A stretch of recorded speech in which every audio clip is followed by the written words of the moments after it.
Esta conferencia comenzará a grabarse. Hola a todos otra vez aquí en este festejo de aniversario. El día de hoy tenemos a Rubén Fonseca con nosotros. Rubén es, además de un extraordinario amigo y ser humano, es un estudioso de las tradiciones antiguas de México, ¿no? De la toltequeidad entre ellas, y conoce de este tema a profundidad con, bueno, ¿para qué les cuento yo del calendario maya y de las leyendas, y, perdón, no leyendas, más bien las mitologías, la cosmovisión narrada en leyendas que tenían como tradición oral los antiguos? Entonces, no les cuento mucho más para que en propia palabra de Armando, muy bienvenido, nos pueda decir un poco más sobre este precioso tema. Bienvenido, Armando. Sí, muchas gracias. Saludos a todos, a todo Yorosha y a todos los que nos ven. Muchas gracias. Un gusto hablar de estos temas, hablar de tantas cosas que tenemos como herencia cultural. Los mexicanos y en general el mundo entero somos herederos de unas grandes culturas que nos llenan de sabiduría, de cariño, de reflexión, de conocimiento y de experiencia de vida. Entonces, muchas gracias por la invitación, muchas gracias por estar acá. Y pues cuéntanos un poquito, ¿qué nos quisieras decir hoy? A lo mejor como hablar de las culturas en general y después ser como específico en algo. Pues las leyendas, las historias, los cuentos, creo que podríamos empezar como por ahí, pues forman parte del mundo entero y pues aquí en el México antiguo también se dieron y se siguen dando, ¿no? De forma oral y también algunas fueron escritas. Habían también algunas historias que se escribían en códices, en libros, y en determinados momentos de la vida los sacaban y los leían y contaban la historia. Muchos de estos libros se perdieron, ¿no? Habían miles de libros, la mayoría fueron quemados, pero también como se veía como algo diabólico en la época de la colonia, pues se mandaba a quemar los libros y si alguien escondía un libro, pues también era mandado a quemar, ¿no? Entonces, por eso se perdieron muchísimas historias escritas y quedaron las de tradición oral, ¿no? Que era algo común, pero fue lo que más sobrevivió. Algunas un poco con cambios y todo eso, pero en general muchas tradiciones y formas pues las han mantenido, ¿no? En todos los rumbos de México se platicaba algo que había sucedido, pero por lo general la mayoría de estas historias, leyendas o cuentos era también una guía de repente para actuar en la vida, para solucionar un problema o para el desarrollo espiritual, ¿no? Entonces, el conocer, el saber la historia ya servía un poco de caminito y por eso se dice que las leyendas de México son para vivirlas, ¿no? Así se dice que son historias que uno las tiene que vivir y es cuando toman sentido, cuando empiezan a ser de uno las realiza, a uno le sucede y a veces se repiten la misma historia, pero uno en diferente papel, ¿no? Toca ser El de una personaje es el que cambia, que somos uno mismo. Exactamente, sí, exactamente. De repente te toca como estar en la posición de cierto personaje y de repente en otro personaje, a veces no nos gusta tanto, pero a veces nos toca y la vida nos pone ahí y a vivirla, pero el recordar la historia como que hace, como que uno pueda fluir más, ¿no? De repente entender que uno está metido en esa leyenda y pues realmente sí, nuestra vida también es una leyenda, una historia, un cuento, una experiencia y uno se va acomodando así y uno se lo empieza a contar a sí mismo, ¿no? También y por eso es que también hay de repente diferentes nombres en la misma historia o empezadas de diferente manera y algunos historiadores a veces ahí se hacen bolas y dicen, pero si aquí dicen de esta forma y aquí dicen de esta otra y de esta otra, pero a la gente le sucedió de diferente manera y por eso es que giró la leyenda, ¿no? Okay. Porque en su experiencia hubo un cambio y la cuenta. Entonces eso es muy, pues muy interesante, ¿no? Eso me tocó escucharlo desde chico. Siempre he querido escuchar a los más grandes, me asombraban las historias, las cosas que decían. Y me tocó escuchar supuestamente la misma leyenda, pero contada de diferente manera. Y después de un tiempo, pues tenía sentido, ¿no? Porque yo ya era otro y entonces ya estaba como o en otras cosas y ya había un cambio, ¿no? O en el mismo ambiente. Y antes pues era en la comunidad, en la familia, ¿no? Que era muy común que fueran los abuelos, los más grandes, que son los que sabían todas las historias y leyendas y todo eso, y que era reunirse con la familia y empezar a contarse a los más pequeños, ¿no? Los más grandes iban, los adultos iban creciendo, pero iban madurando en esas mismas historias, ¿no? Los claro, chicos entonces, lo escuchaban como, sucedió esto, ¿no? Le pasó esto, ya pasó, pero ya el adulto, pues lo volví a escuchar y decía, ay, pero yo estoy metido en esa historia, a mí también me sucedió eso, a mí también me está pasando. Y cuando llegaban a la edad adulta era como ya conocidos como a los que sí se les podía preguntar, porque sabían la leyenda, pero ya la habían vivido. Entonces había como una sabiduría extra, ¿no? El adulto se sabía la leyenda, alguien de 20, de 25 años, se sabía la leyenda, pero todavía estaba en proceso de vivencia, ¿no? Por eso no se consideraba todavía el sabio, aunque se supiera todas las cosas. Sabio era ya cuando tenía mucha experiencia en todas las historias, las leyendas, ¿no? Sobre todo que las había como vivido e integrado y por eso podía ser ejemplo entonces. Exacto, exactamente. Exactamente, había un proceso ahí de enseñanza, de vida, de reflexión, que entonces podían ser pues muy efectivas sus historias, ¿no? Para Porque guía. llegaban en el momento justo para la familia, por lo que estaba pasando la familia o la circunstancia o el proceso de desarrollo, y era entonces, es el momento de contar tal historia, ¿no? Sabía el abuelo en qué momento y iba a ayudar a un dolor o a un proceso de problema o de lo que sea. Eso era algo que siempre los abuelos estaban observando. Ok. ¿Y a poco sí nos vas a compartir alguna como para que nos enteremos de qué se trata? ¿Algún cachito que seguramente o ya vivimos o nos va a tocar vivir? Sí, ¿Sí? sí, porque vamos a hacerla concreta, resumida, pero sí, con mucho gusto. Y esta va muy de acuerdo a algo muy antiguo, pero algo que sigue pasando, ¿no? Y es la historia de los 4 nacimientos, ¿no? La historia, la leyenda, el cuento de los 4 nacimientos, y que habla del principio, de cuando no había tiempo siquiera, ¿no? No había espacio ni siquiera. Entonces, cuando no existía nada y la nada lo era todo lo que existía, porque no había nada más, pues esa misma energía decidió recrearse, crearse, hacerse y crear algo, ¿no? Y entonces se volteó, se modificó, se hizo, de su misma energía se hicieron 2 energías. Y en ese momento de existir 2 energías y que había un lugar y otro lugar, pues se formó un espacio. Y los antiguos le dicen a este lugar el Omeyocan. Ome quiere decir 2 y Can quiere decir lugar. Es el lugar 2 o el lugar de la dualidad. Es el Omeyocan, es el primer lugar que existió y se fue expandiendo.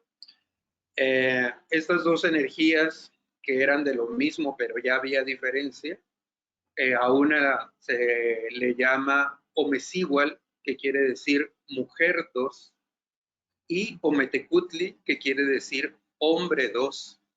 Entonces es el señor 2 y la mujer 2. Y entonces esos existieron y se movieron.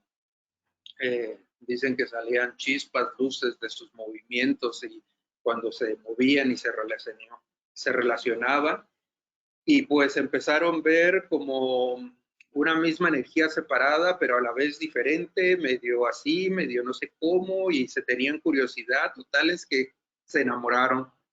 Entonces se enamoraron y pues empezaron a relacionarse más, ¿no? Relacionarse más, claro.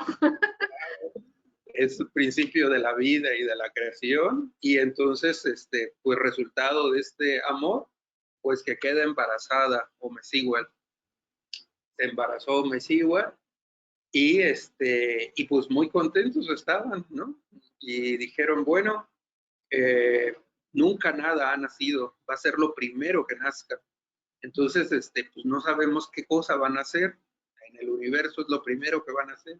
¿Qué cosa irán a hacer? Pues quién sabe, pero pues es nuestro hijo y lo vamos a querer mucho.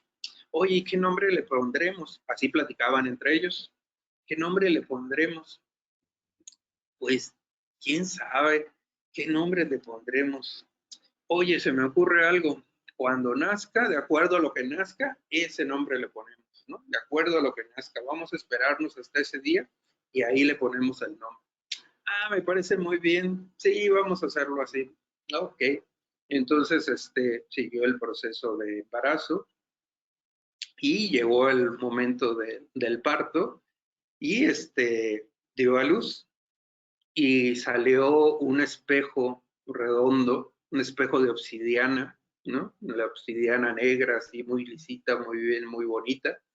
Y salía humo de ahí, estaba envuelto en neblina, en humo, era así, era una cosa pues muy curiosa, ¿no? Daba mucha curiosidad y entonces pues se acercaba uno, pero había el humo, pero uno se acercaba más y entonces, es un espejo de obsidiana, oh, qué bonito, muy estable, muy congruente, muy firme, muy concreto, ¿no?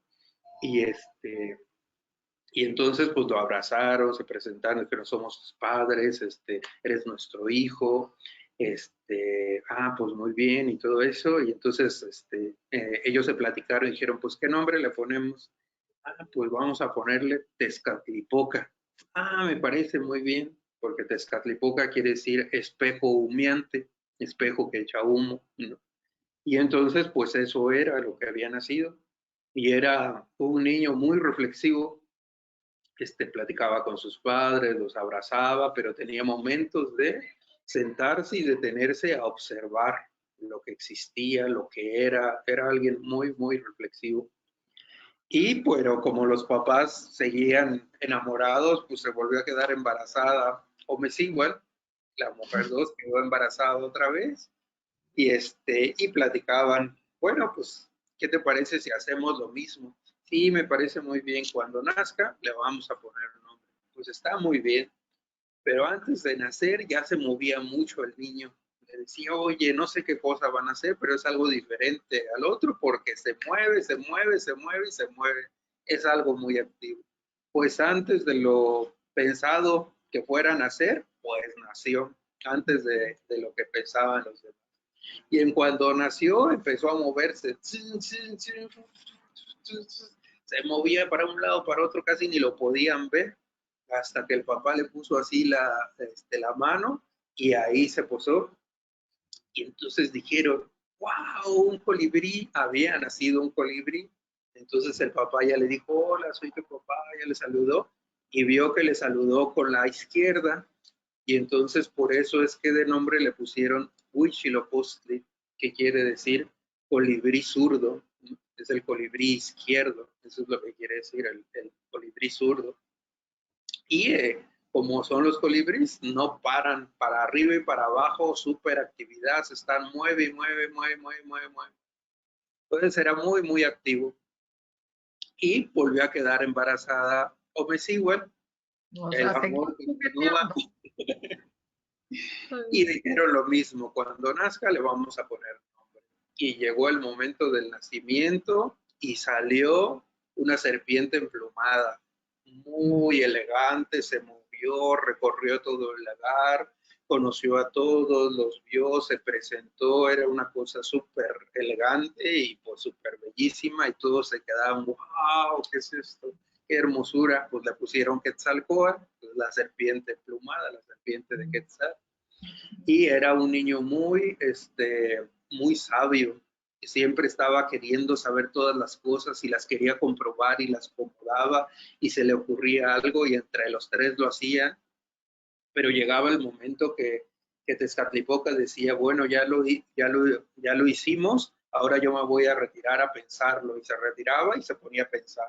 Y Huitzilopochtli le decía a Quetzalcóatl, oye, ¿qué más hacemos? Porque él quería que le dijeran qué hacer y ya él estaba puesto, ¿no? Porque es el colibrí, es la actividad. Y el otro pues se acomodaba muy bien porque entonces pensaba, razonaba, era alguien muy sabio, pero volvió a quedar embarazada la mamá. Y entonces dijeron pues lo mismo, cuando nazca le ponemos el nombre. Entonces los hermanitos igual estaban así y querían participar también. Sí, yo también voy a poner nombre y todo eso y no sé qué, y ya estaban todos muy contentos. Y llegó el día del nacimiento, de dar a luz, y efectivamente salió una luz. Lo que nació fue una luz esplendorosa, bellísima, era una cosa extraordinaria, muy, muy bonita, y tenía una especie de cuerpo, algo parecido al humano, ¿no? Era algo parecido al humano. Entonces, empezaron a decir todos, ay, es el niño de la felicidad, ay, es el niño del sol, es el niño de la luz, es el niño del universo, es el niño del amor, es el niño de lo máximo, ¿no? Pues así. Entonces, habían muchos nombres, le ponían muchos nombres, pero era una cosa así que irradiaba amor, felicidad, tranquilidad, paz, era algo divino completamente, y tenía una especie ahí como de imagen, ahí como de humano. Y y entonces Quetzalcóatl, que era muy sabio, decía, es que lo que nosotros como dioses vamos a crear va a ser algo parecido a esto. Esto es lo que andamos haciendo con nuestra energía y con todo, esto va a suceder también en los universos que vamos a crear y que de nosotros somos los principales, ¿no? O los primeros, ¿no? Entonces le ponían muchos nombres, pero en muchos casos es conocido como Xipetotec, que es como el señor descarnado. Generalmente lo representan como un niño y encima tiene una piel humana, o es una persona, pero encima tiene una piel humana. Algunos dicen que hace referencia a la guerra, que no sé qué, pero en este sentido simbólico, lo que representa, lo que quiere decir es que es algo divino y que tiene cuerpo de la creación, cuerpo de lo material, cuerpo de lo mental, cuerpo de lo emocional, ¿no? En otras palabras, es como la divinidad metida en la creación, ¿no? Mismo lo divino metido en su propia creación, y entonces hace divino la creación y la creación hace divino a lo divino. Entonces es así como lo máximo. Entonces se dice que esos son los 4 nacimientos que hubo en los cielos, ¿no? Hace muchísimo tiempo, y que ni existían muchos soles, ni existían. Eso fue como las primeras energías. Y entre esas energías, sobre todo Quetzalcóatl y Huitzilopochtli, que eran los que más se llevan, porque uno es la voluntad y el otro es la sabiduría, fueron los que anduvieron encendiendo cocodrilos, así cuentan la historia, que formaban unos cocodrilos y que les prendían luz y se formaban soles, se formaban universos y así. Y se dice entonces que también cuando ya estuvo la Tierra en su proceso y todo eso, ellos estuvieron acomodando diferentes partes de la Tierra entre el agua, el aire, la luz, la Tierra, separaron las tierras, cambiaron y todo eso. Y hicieron pues todas las, muchas cosas también para los procesos del mismo humano. Ellos siempre estuvieron participando. Y en algunos momentos de la historia, algunos se reencarnaron, o esas energías se metieron dentro de ciertos humanos en la historia de la vida. Entonces, por ahí hay una historia donde nació Quetzalcóatl y vivió acá entre las personas en México, cuando nació Tezcatlipoca, cuando nació Huitzilopochtli, así. Hay como esas leyendas, hay muchas leyendas, pero ahorita por lo pronto es esta, ¿no? Esta sería la leyenda de los 4 nacimientos, ¿no? Esa es la historia que se cuenta y así dice, así empezó la vida espiritual o la vida del cielo y después ellos fueron formando más cosas. Entonces, por Mira eso nada más. que son los principales. Ok, y entonces esa es parte de la cosmovisión, de la mitología de los antiguos mexicanos, que explica el origen del universo, valga pues, y de lo divino. Sí, Ujú. y de alguna forma, Ajá. ¿Y cómo nos ayudaría esto a nosotros, Armando, saber esta historia con lo que nos decías antes? ¿Cómo uno puede apropiarse de esto? porque eso sucedió allá, pero decíamos que son historias como para vivirse. Entonces, a la vez que es una historia que ya pasó, también es una especie como de consejo de un desarrollo espiritual. Entonces, Ok. esto se lo contaban mucho, sobre todo a la gente que entraba a los lugares espirituales, especies de escuelas donde trabajaban con el alma, con el espíritu, las personas. Era una de las historias como principales porque servía de guía para avanzar en la vida, ¿no? Y hacer una especie como de iluminación, ¿no? De la persona, ¿no? En muchos lugares se les llamaba calmecas, que quiere decir la casa del mecate. Cal, desde Cali, casa, mecat, mecate, es la casa del mecate. Estas eran lugares, centros, donde se desarrollaba el espíritu del hombre. Y por eso era ese nombre, era donde se tomaba la medida, donde el hombre podía medirse a sí mismo y saber qué medida tenía. Y eso se refiere en todos los aspectos, físicos, emocionales, espirituales, y es ahí donde se hacían los trabajos pues, muy profundos de sacerdocio, de espiritualidad. Entonces ahí era muy importante esta historia por las reflexiones que podemos hacer, ¿no? El primero que nació, pues es un espejo humeante, ¿no? Entonces decían, tú tienes que ir a buscar a Tezcatlipoca. Cuando ya estás cerca de él, cuando ya lo andas como encontrando, porque como es una cosa oscura, no es tan fácil de ver, cuando ya estás cerca, pues se te va a nublar las cosas, porque es un espejo que echa humo, entonces va a haber tanto humo que de repente no vas a ver dónde te estás poniendo el pie, ¿no? De repente no vas a ver dónde estás pisando y te va a dar un poco de miedo porque ya no sabes qué terrenos estás metiéndote, ¿no? Terrenos desconocidos, lugares donde ya no ves, ya no alcanzas a ver ni tu propia mano. Entonces se requiere de amor, decían, de amor, valor, amor, para continuar y atravesar ese humo.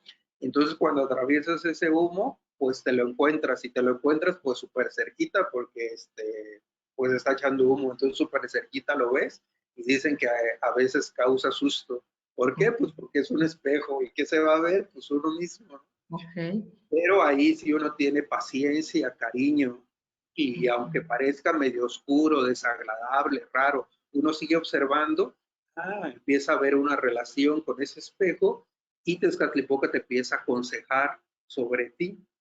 Pues un espejo te empieza a decir qué partes tienes y te empieza a mostrar diferentes partes. Las puedes calificar de buenas o de malas o feas o bonitas, pero las empiezas a conocer. Y como esto se puede mover, pues de repente empiezas a ver partes que son difíciles de ver con los ojos comunes.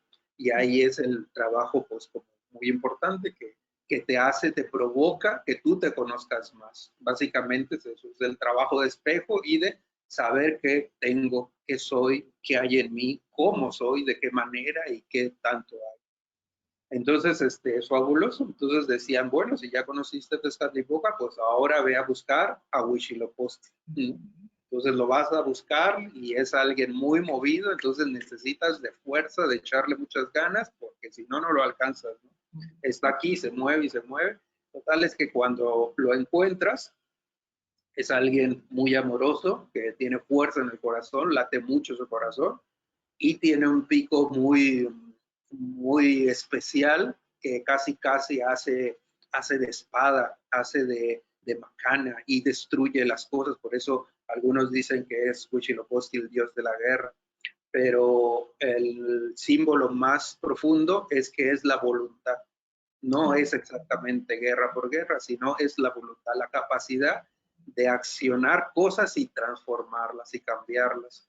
Y por eso es el llamado guerrero espiritual, el que encuentra las espinas con ese pico, encuentra las espinas que hay en el humano y es capaz de matar esas espinas. Al matar esas espinas, se transforman y se van hacia arriba y se convierten en estrellas. Entonces, al principio uno tenía una espina en el pie y pues no puedes caminar bien pues porque te duele. Si eres capaz de conocer esa espina con Tezcatlipoca y luego transformarla con Huitzilopochtli, pues se va a salir de ti, se va a morir en ti y van a ser como algo en el cielo, que es las estrellas del cielo, pues dan rumbo, dan ubicación, ¿no? Uno se ubica, allá tal estrella, allá tal estrella. Entonces, a medida que se saquen más espinas del ser, pues más guía tenemos en el cielo. Y la tradición oral se dice que un ser humano normalmente es capaz de tener 400 espinas, ¿no? En el cuerpo, en el sistema, ¿no? Es una especie como de decir un defecto, un vicio, un algo. A trabajar, un algo de lo que venimos a trabajar y que necesitamos descubrir primero. Exactamente, ajá. Y que ya se volvió algo que te lastima o que te limita o que te causa un problema, por eso es una espina. 400, o sea, más vale pedalearle ya, porque a ver a qué hora nos las quitamos. Sí, y de ahí que en algunos lugares de estos sagrados habían unos muros de cráneos. Ya, sí, el Zompantli. Ajá. Estos muros de cráneos en la forma espiritual lo que representa es cada trabajo de una espina, una especie de persona, de personalidad o defecto o problema, lo matabas y luego seguías con el otro y seguías con el otro y así. Entonces todo ese proceso del Zompantli era que habías hecho todo tu proceso de vida, destruir todo y transformarlo. Y entonces tenías ahora en el cielo sabiduría. De esos problemas ya eran una sabiduría, ya eran una guía, ya era algo que te servía. No ni siquiera, los destruyo y se quedan, no, sino que te sirven todavía, aparte de eso, como una lucecita, como una señal. Entonces decían, pues ahora sí, ya viste qué cosas habían en ti, ya transformaste las que no te gustaron y hiciste algo muy bueno, pues ahora pues ve a buscar a Quetzalcóatl, ¿no? Es la serpiente plumada. La serpiente es como la tierra, lo que está abajo, y las plumas representan lo divino. Entonces es la unión de eso, la armonización del espíritu con lo físico, la armonización de todo, el creador y lo creado. Los grandes rasgos es eso. Y entonces algo así pues representa la sabiduría. No el conocimiento, sino la sabiduría, el poder aplicar los conocimientos que se podían entender. Y ese es el trabajo de Quetzalcóatl. Quetzalcóatl llegó a ser tan sabio que podía entender la esencia de un lugar y ponerle nombre de acuerdo a eso, a su esencia. No un nombre por sí mismo, sino por lo que había ahí, ¿no? Por lo que se daba. Y entonces su sabiduría era como muy auténtica, salía de él, emanaba de él, y se dice que es el que rige el viento, lo dicen, es la energía que rige el viento y todo eso, y a lo que se refiere es a la palabra, porque su conocimiento lo empezó a compartir, lo empezó a divulgar, les empezó a mostrar a otros, ¿no? Les empezó a enseñar, les empezó a dar todo su conocimiento, y por eso en todo México Quetzalcóatl es súper importante. Oye, entonces, y a ver, déjame ver si entendía esto. ¿Sería a través como de nuestra palabra la posibilidad de la manifestación de la integración de lo espiritual con lo material en nosotros?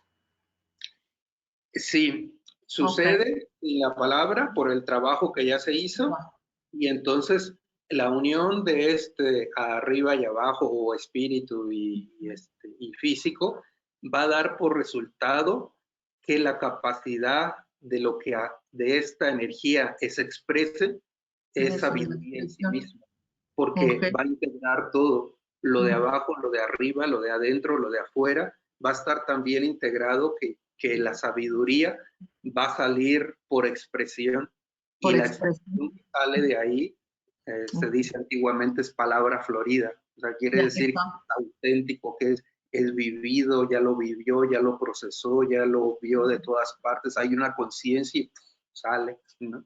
Eso es a lo que se refiere. Y entonces decían, bueno, pues si ya tienes eso, pues ve a buscar a Xipetote. Y pues, ¿qué es? Pues la felicidad. Cuando lo encuentres vas a ser feliz, pase lo que pase, ocurra lo que ocurra, lo que sea, y puedes seguir siendo humano o lo que sea, pero tú por dentro eres feliz, independientemente de lo que haya encima de ti, una piel humana, un cuerpo. Entonces se decía que eso era como el trabajo pues de la vida, ¿no? El trabajo de la vida.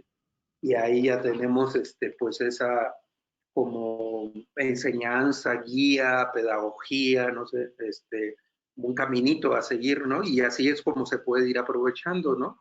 De qué manera yo me estudio, de qué manera yo utilizo mi espejo, ¿no? De qué manera yo utilizo mi fuerza de voluntad, de qué manera aplico mi sabiduría, ¿no? A mí mismo, y cómo está mi felicidad, ¿no? A pesar de que tenga un cuerpo humano, a pesar de que viva la vida en el año 2020, a pesar de lo que sea, ¿no?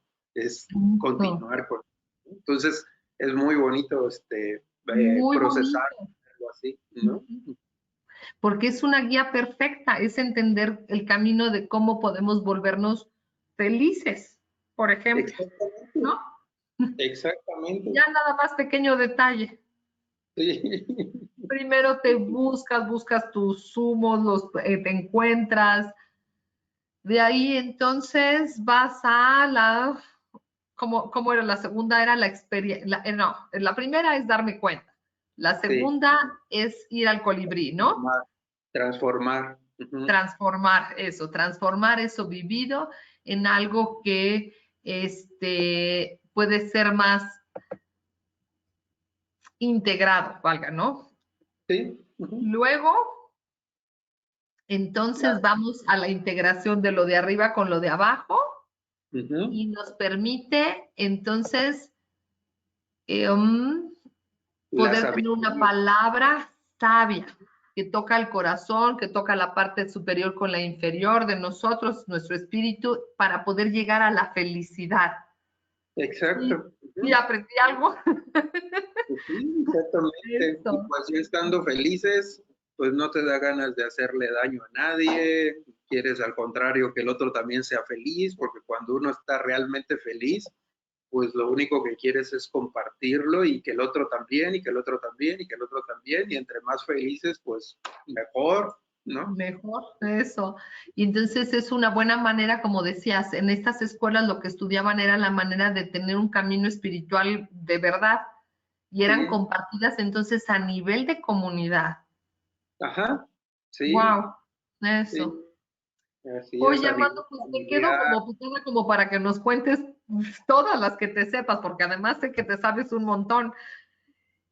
Y cuéntanos un poquito dónde te pueden encontrar, cómo te buscan, si alguien quiere conocer otra leyenda, mito de estos, si quiere hacer algo más de trabajo, que tú eres un caminante de esta expresión, ¿no? De esta manera de vivir la vida. Entonces, ¿cómo te podría encontrar alguien que quisiera saber más? Bueno, pues mi teléfono es 55 60 45 48 80. Ahorita radico en la ciudad de Oaxaca, estoy en Oaxaca. Bienvenidos si se dan una vuelta por acá, es un lugar extraordinario, maravilloso, de todas las formas. Ahí pueden mandarme mensajes al WhatsApp o una llamada, pues es bienvenido, ¿no? Bienvenido. Aquí en Oaxaca igual a veces doy algunas terapias, ceremonias, hay también algunos recorridos, ¿no? Hago también unas ceremonias que son de introspección, son plantas mexicanas, para trabajar sobre sí mismo, ¿no? Para ir al humito, para mirar el espejo ahí. Exactamente, Eso, y ok. ver todas las partes de uno para tomar conciencia de lo bueno, lo malo, ir más allá de eso, ¿no? Ir más allá y estar conectados con nosotros mismos, ¿no? Así que aquí estamos y pues son bienvenidos todos. Eso, Armando, pues muchísimas gracias de verdad de tu compartir, de tu sabiduría, de esa integración entre tu espíritu y tu materia que sale justamente como una vírgula bien, florida, ¿no? Como decían los Gracias. antiguos, ¿no? Como una palabra bien sabia. Sí, Muchas gracias. igual. Y Ajá. felicidades también para Yolosha, que es un lugar pues parecido a eso, parecido a un Calmeca, un lugar donde la gente llegamos a reconocernos, a vernos, a tratar de ver hasta dónde sí, hasta dónde no. Entonces es algo de la actualidad, pero es más o menos eso, un centro donde se trata de ir a lo mejor de uno mismo. Así que muy agradecido, he recibido muchísimas gracias, muchas cosas de Yolosha, de todas las personas que han intervenido y muchas felicidades por este aniversario que ahora es mayor de edad. Así Ya que su mayoría de edad. 8 años de tanto trabajo y de beneficio. Cada vez que una persona se beneficia ahí, pues la ciudad, el país, el mundo es mejor. Así que muchas gracias, Leti. Felicidades, qué bueno. Muchas gracias, Armando. Y dejamos tus datos entonces por escrito al terminar como la grabación en el link que se comparta para que te puedan buscar y mucha más gente también se beneficie de esto que haces precioso. Muchísimas gracias, Armando. Sí, gracias.